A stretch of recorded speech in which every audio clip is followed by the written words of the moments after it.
Getting rid of stretch marks can be frustrating at times.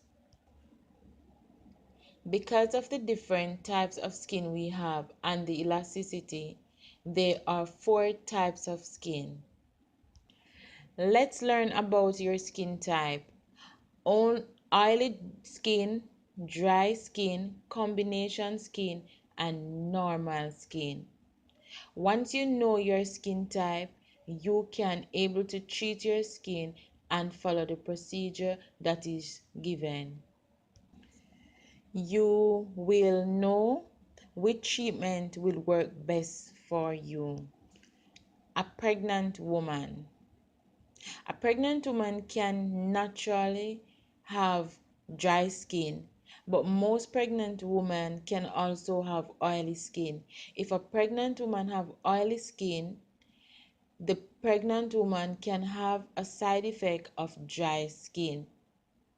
If the pregnant woman have oily skin, it's likely that she will have any stretch mark during pregnancy.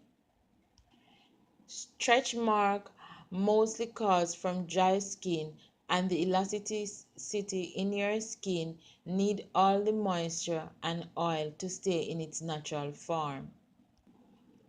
Here are 3 ingredients: garlic, honey, olive oil, and how to use them. Garlic paste with olive oil. How to use it: crush garlic and heat it together with olive oil and let it cool. Then apply daily and stretch marks as often as possible until it's completely gone. Honey is a good moisturizer. Crush the garlic and mix with honey, preheat it and allow to cool and apply to stretch mark. Always massage ear to help the skin stretch without leaving any marks. The honey will also even your skin tone and with its many antioxidant properties help to prevent your stretch marks.